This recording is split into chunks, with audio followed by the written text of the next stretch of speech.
They don't want you to come here. Do you want to travel to every corner of the world? Well, I hate to break it to you, but there are a few places in the world where they never want you to come. That means you can't visit and see these places. These places have some mysteries and secrets. Do you want to know?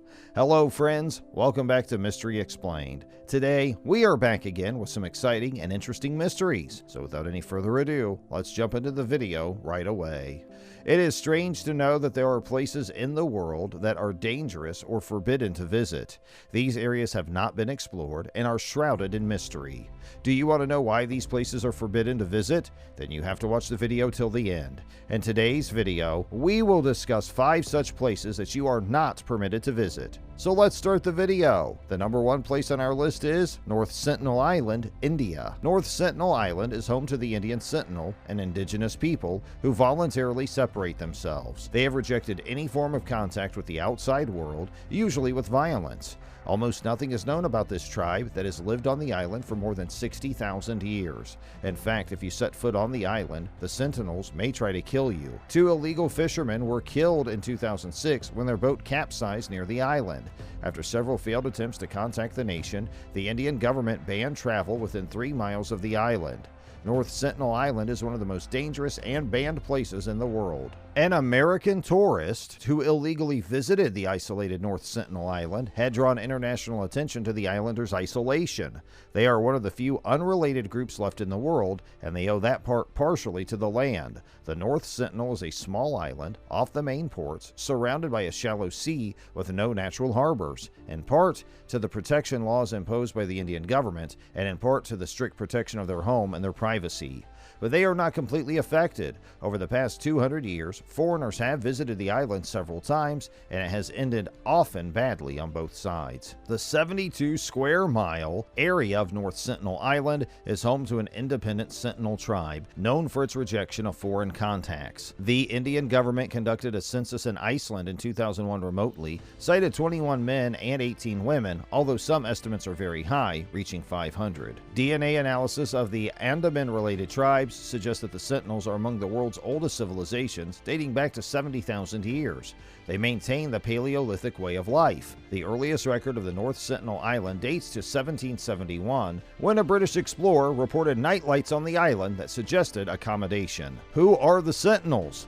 According to a 2011 census, and based on anthropologists' estimates of the number of people the island can support, there are probably between 80 and 150 people somewhere on North Sentinel Island, although there may be as many as 500 or as few as 15. The Sentinels are related to other indigenous groups in the Andaman Islands, a series of archipelagos in India's Bay of Bengal, but have remained isolated for so long that other Andaman groups, such as the Onge and the Jarara, cannot comprehend their origins and language. So if you visit this place, then you will most probably be killed there. 2. Snake Island, Brazil. Just as the name suggests, Snake Island, officially known as Ilha de Queimada Grande, is home to thousands of the world's most deadly snakes. According to some estimates, there is 1 snake in each island square meter. It is also estimated there are about 4,000 gold lanceheads on the island. Snake Island is closed to the public for obvious reasons. The island has not yet been touched by human developers for a very good reason. Researchers estimate that the island resides between 1 and 5 snakes per square meter. The snakes live on many migratory birds, enough to keep the snake population high, and use the island as a resting place. Between 1 and 5 snakes per square foot would not be so bad if the snakes were, in fact, 2 inches long and non-toxic. The snakes in Queimada Grande, however, are a different species of pit viper, the golden lancehead. Snake lancehead causes 90% of all snake-related injuries in Brazil. The golden lancehead that lives on Snake Island grows to over half a meter in length and has a strong instantaneous toxin that melts the flesh near its bite. 3. Cave from La Chaux, France. This UNESCO World Heritage Site is a complex cave, home to some of the most famous historical examples of cave paintings ever discovered. The paintings are about 17,000 years old and show very many pictures of large animals that have been proved by excavations that they lived in the area at the time.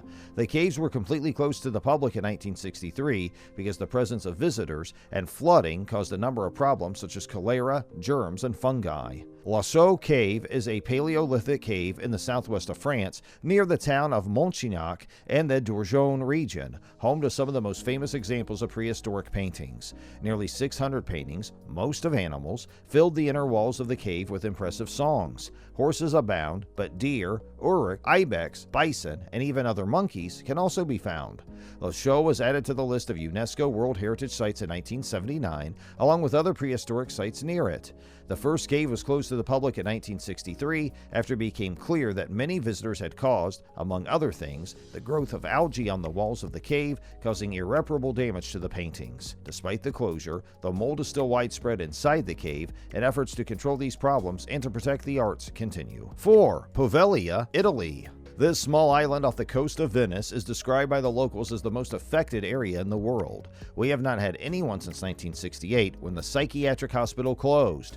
Rumors have it that ghosts of plague victims, war victims, and ghost doctors are roaming the rough terrain.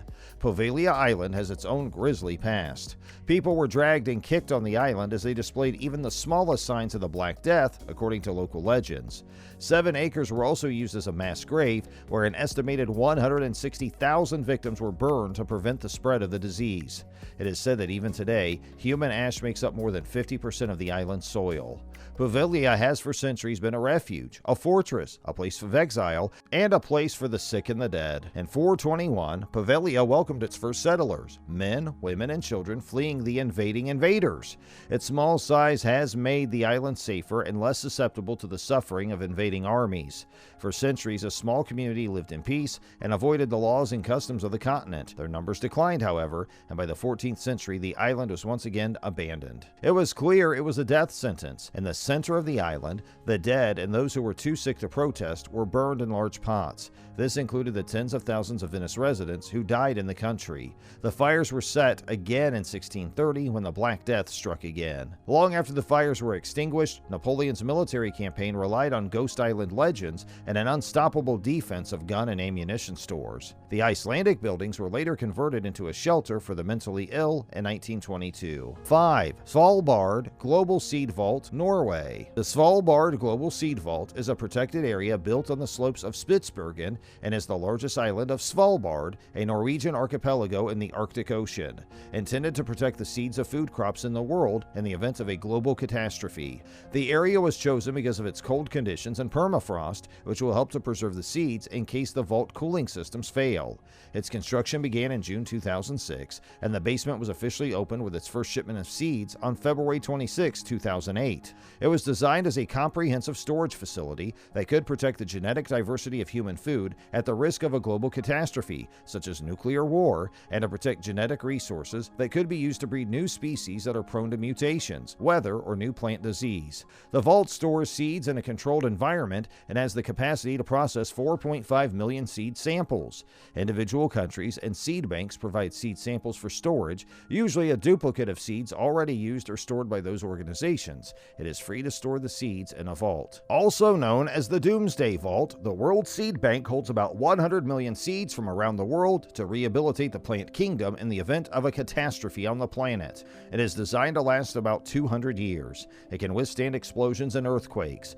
It was placed on a mountainside so that if even all the ice on the ground melted, it would be above the sea. So this was all about this video. I hope you liked the information given in the video. And if you have anything on your mind, feel free to comment below. Also, don't forget to like, share, and subscribe to get more videos like this. Also, hit the bell icon to get the notification of the latest updates on the channel. And thanks for watching!